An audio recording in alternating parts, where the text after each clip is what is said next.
have a name? Stormbreaker. Yeah, it's a bit much.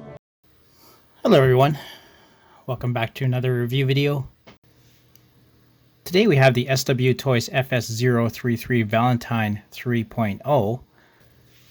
Now this one is actually a third-party figure that's made specifically to look like the Jill Valentine from Resident Evil 3, the remake.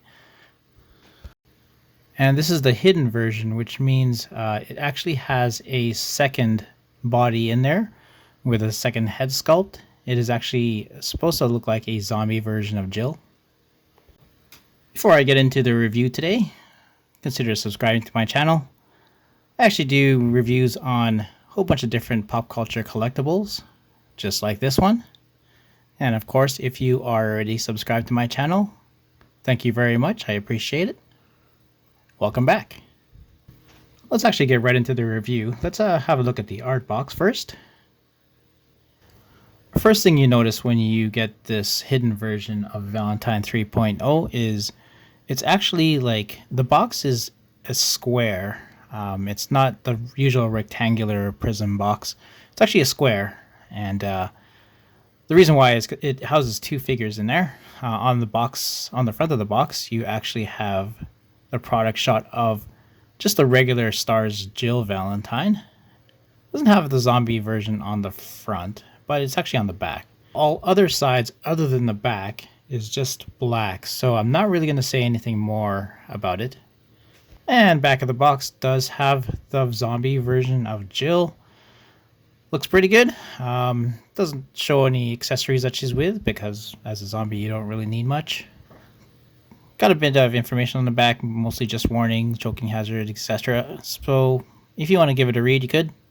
Opening up the box, actually first off I wanted to say that when I first pre-ordered this, I didn't actually realize it would come with two bodies. I guess I just wasn't reading the description properly.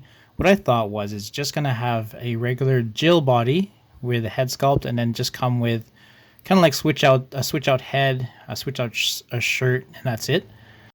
But I opened the box up, and I was surprised to see two bodies in there. So it was a good surprise. Now, first off, looking at the price, now this isn't where I ordered it from, but here's an example. Basically, it was about $229.99. This is in US dollars, and if you think about it, having two figures for that price is a pretty good deal, considering these figures aren't really that bad after looking at them. The numbers don't lie!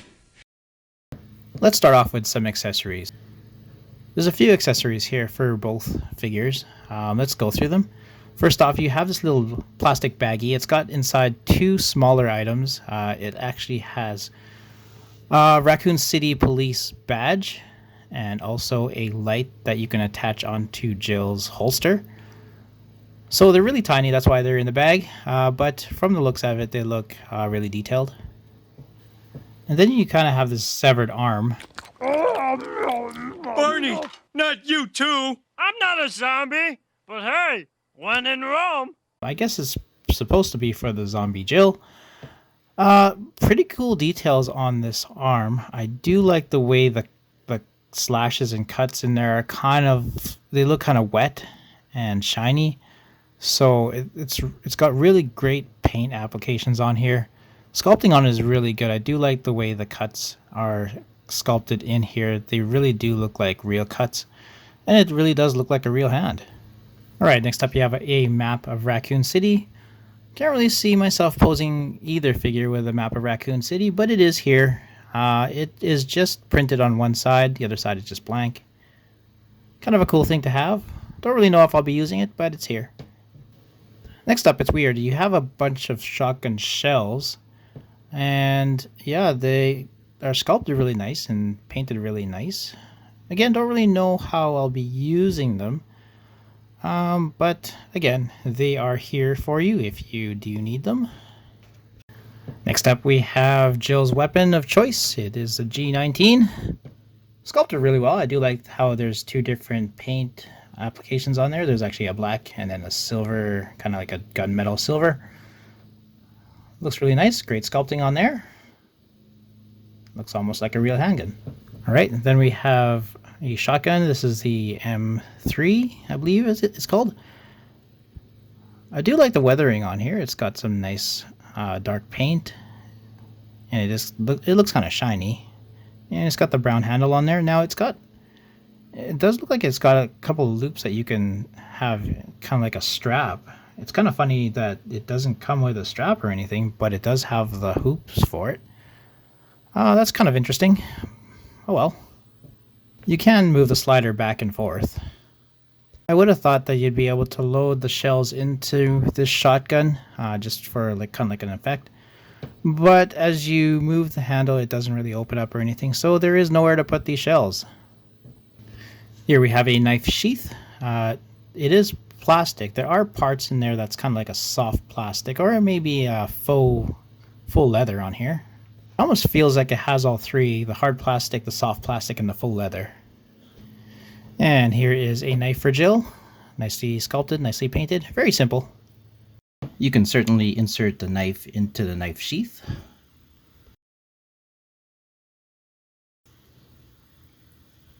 Then we have a mini radio for Jill. Nicely painted. A little bit of details here and there. Looks really neat. And we have a few options for her hand switch outs. We have both gloved and just bare hands. Obviously, the bare hands is probably for the zombie if you wanted to switch out the zombie hands. And of course the gloves is for the regular Jill. And of course what we have here is the base. Now this base is somewhat heavy. It doesn't come with any way to prop the figure up, like any sort of support or anything. So you're going to have to balance either figure on this base, or both, I guess. Now it looks really nice. It is all this texturing on here. It looks really great. It gives it a realistic feel. Great paintwork on here as well. There's like a stripe that represents obviously a street line, and then you have some blood on there. Great work on the paint here. The actual rocky texture is nice. Looks like asphalt. Alright, so that would be all of the accessories that both of these Jills come with. So anyways, let's get down to the nitty-gritty. So for this review, I've decided to have a turnaround of both of them at the same time so you can kind of see the differences between the two. So they're very similar in terms of the body structure. Obviously, it's the same character, just a zombie one and a regular one. I do like the differences that I see here. Obviously, the shirt's all bloody, and she only has the one shirt on the zombie version, and the other Jill has two shirts and also has all the equipment. Jeans are pretty much the same. Boots are pretty much the same. The body is pretty much the same, other than, of course, the paintwork that is on the zombie one. Head sculpt is like a mirror image. So it kind of represents Jill looking at her zombie self in the mirror at the beginning of Resident Evil 3 Remake. I really do like how each of these figures look. Obviously, I had to put them both on a Resident Evil 5 base. This is for the BSAA version of Jill Valentine that I have for Hot Toys. But I would like to take a closer look at each of them. Without further ado, let's do the zombie one first. Alright, so taking a look at the zombie version of Jill, I really do like the head sculpt. It's simple, but I think the sculpting is really nice. I do like the eyes, the nose, and the lips. I like how the eyes are very different. One of them does have a kind of pupil almost showing, and the other one has none. Hair is sculpted and painted really nicely, just all the way around. And I do like the kind of red lines, red pinkish lines that are across the face. Really great paintwork on here. Alright, so turning her head, you can go pretty much all the way around, as expected. She does have a head tilt, and to make it further, you can actually move the neck. There is kind of like it feels like it's ratcheted, but it may not be. Right, to make her look upwards, you can just move the neck. You may have to use a bit of force on the body to get it to work, but it also works looking downwards. Right. Again, it feels like there's like ratcheted slots in there, so it kind of pops when you push it forward and back. So definitely be gentle. Looking at the skin here, there is kind of like a whitish kind of powder that's all across the body. I don't know if that's to protect the body itself or it's supposed to be part of the paintwork, but you'll notice it when you have this figure. There is definitely a skeleton in there. You can feel it as you move the body around. It is not as weighty as a TB League body or a Bison. It's weighty, but it's not that heavy. Look at that paintwork on the shoulder. They did an amazing job making the skin look like it's been cracking and peeling and just ripped off. They also did some great paintwork with the shirt. They have kind of like this blood spatter, and it kind of matches the blood spatter on her body as well, which is great work on the paint. Again, look at that powder. You could tell just right on the back there. All right, you can move her arm all the way up. You can twist the wrist. And you'll notice it has this weird joint here, so you may have to kind of fiddle around with it to get it to look natural. Otherwise, you get this weird bend in the arm. Of course, you can pull the arm up. Again, it feels like there's kind of like these ratchets in there. And again, look at that shoulder. So you kind of have to try to get it to look natural. Look at this part right here. Looks really odd if you try to pose it that way. Let's check out this elbow. Elbow, you can go all the way up, and it kind of shows the powder a whole lot. And you have to watch out for this joint. You don't want to keep the elbow posed that way, because I have heard of horror stories where the skeleton would pop out of the soft body. So you have to be mindful of that when you have any type of these soft bodies with the hard skeleton inside. It's also important to note that this shirt likes to ride up her body, so you have to kind of keep peeling it down up to just at least a pant level. Otherwise, her belly will be showing the whole time. We've got a nice ab crunch here. Very nice tailoring on the jeans here. It is indeed denim, and there's a lot of small details here that is of note. If you pull the shirt up and you expose her belly, you'll notice that it doesn't really look like a zombie belly. There's no kind of splatter there either, so I guess it's not really meant to be posed with her belly exposed. So that's why I'm pulling the shirt down. Alright, so going back to the jeans, really nice material here. Lots of small details. I do like the stitching. I do like the way the pants are tucked into the boots. Boots look really nice. Nice material, but I fear that it's going to fall into the category of no articulation on the feet, just because these boots are kind of like this hard plastic material. It's not really bendable. But at least it's sculpted and painted really nicely. Nothing of note on the bottom of the boots. There is a bit of weathering on there.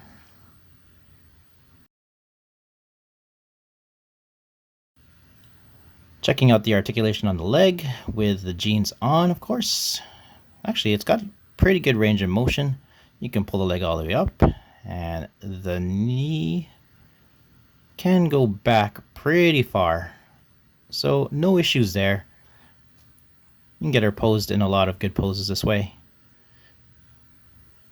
Let's have a look at the splits. You can go about this far without starting to rip the jeans. And of course, again, no articulation on the feet.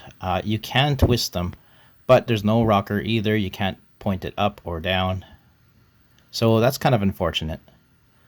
So it's going to be pretty tricky having her stand on that base that doesn't have any kind of support, but I guess we'll see later.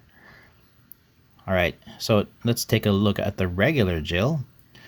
So again, face sculpt is really nice. Nice paintwork on here. Looks really natural. I do like the shine in the eyes. They did a really good job with these eyes. Great paint and sculpt on the hair, of course. It is pretty much a mirror image of the other Jill, the zombie Jill. You'll notice that she's a little bit more tanned, obviously. But yeah, really good job on the face. I do like that. Alright, so you can, of course, turn her head left and right all the way. Again, there's that neck joint that you can look up and down. And she does have this necklace that likes to turn all the way around. And you'll notice that she does have these kind of straps. They're really loose, so you kind of have to keep adjusting them. It's kind of a pain in the butt. But the opposite would be having them too tight, and I don't think they want it to be that tight. It might actually squish the soft body. I did notice that this Jill, the skin is starting to peel, which is unfortunate. So you kind of have to watch out for this happening on any of these soft bodies. This came right out of the box and already is peeling. It happens a lot when you try to pose these bodies here and there, so you kind of have to be mindful of that. I do like the tailoring on this blue shirt. It looks really nice. Of course, the white shirt is pretty much exactly the same as the zombie Jill. She does have kind of like this elbow band on her left arm, and she has these pouches all across her belt. It's a pretty nice belt. Nice material here. Nice stitching on it.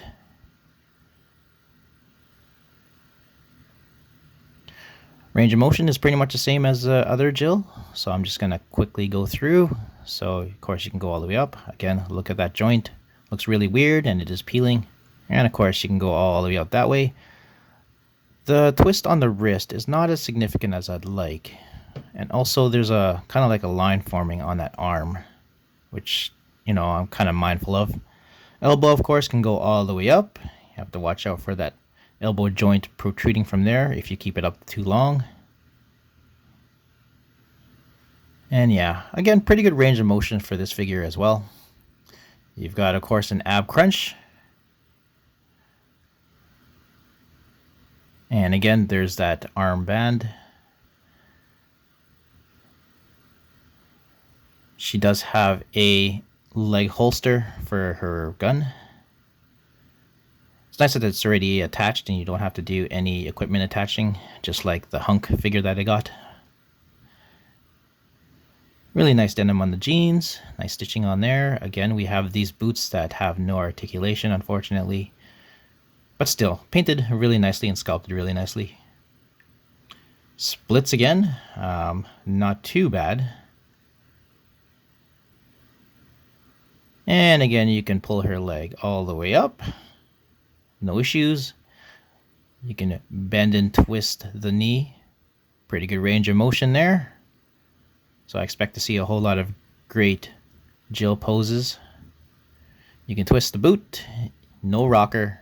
No pointing. Kind of sucks, but I guess we'll see how it is. And here it is again with the kind of like holster. You have to kind of like adjust it so it doesn't look that bad. There's these kind of like metal, I don't know what they're called, metal buttons that are on there. You have to watch out that they don't fall off as you're handling these holsters. Alright, so I just noticed that this radio, the clip is either glued on purpose or by mistake. So I don't really know how I'm supposed to get this clipped onto her belt or anywhere.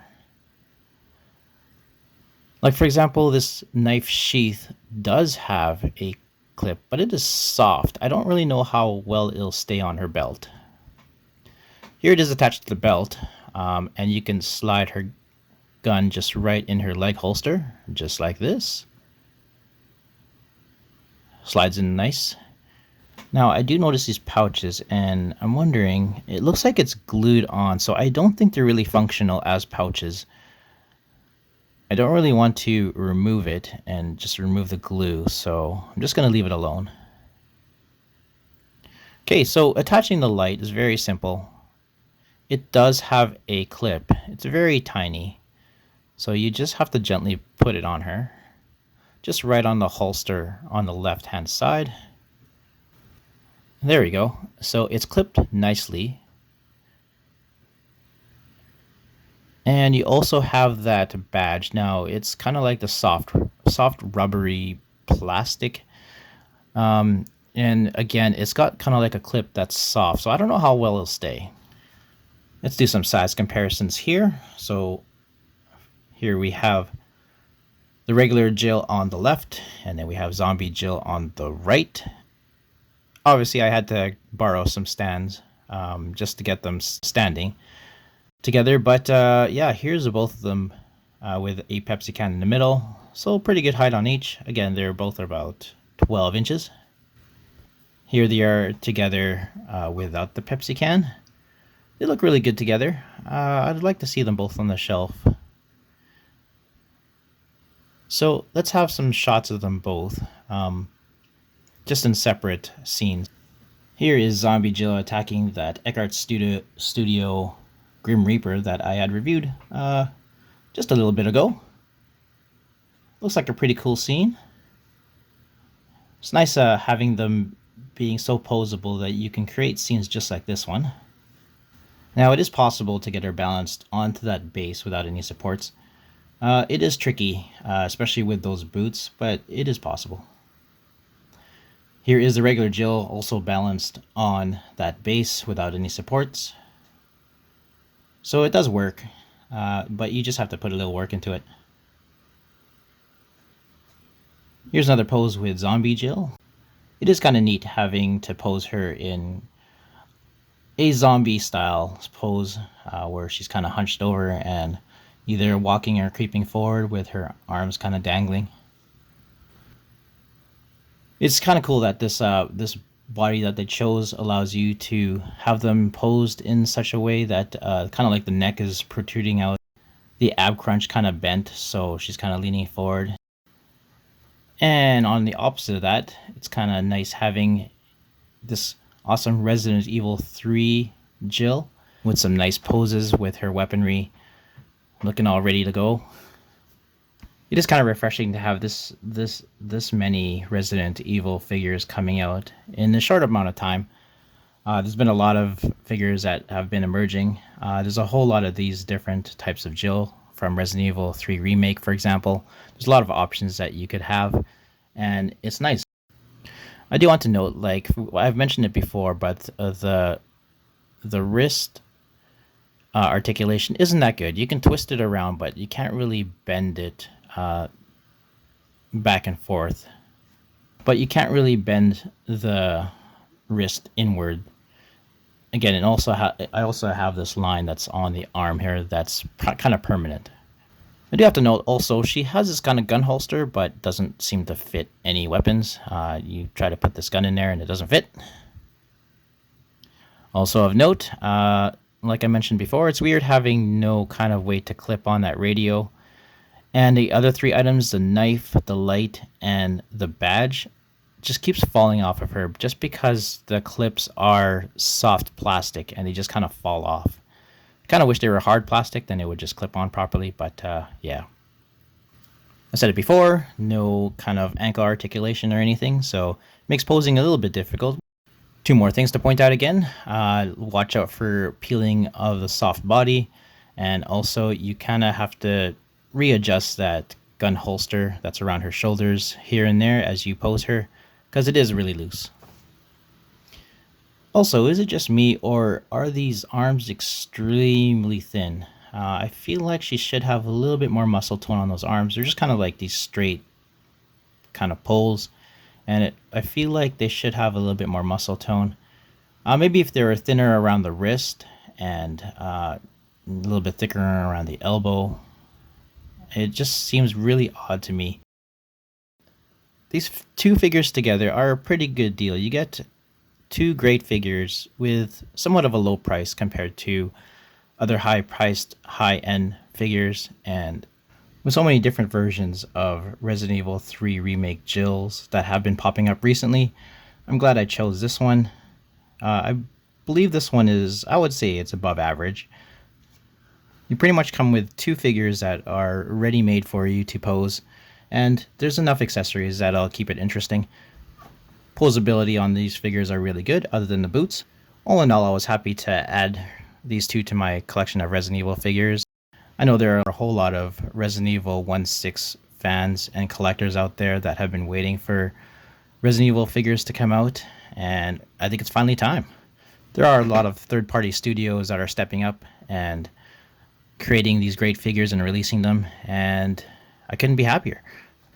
So, what do you guys think of these two Jill figures? Would you purchase them? And if you have, did you enjoy them? And if not, have you guys actually picked up any of the other types of Jill Valentine Resident Evil 3 remake versions out there by third-party companies?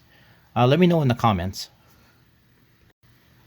But anyways, don't forget to drop a like on this video and subscribe to the channel if you haven't already done so. And if you have, thank you very much for coming back.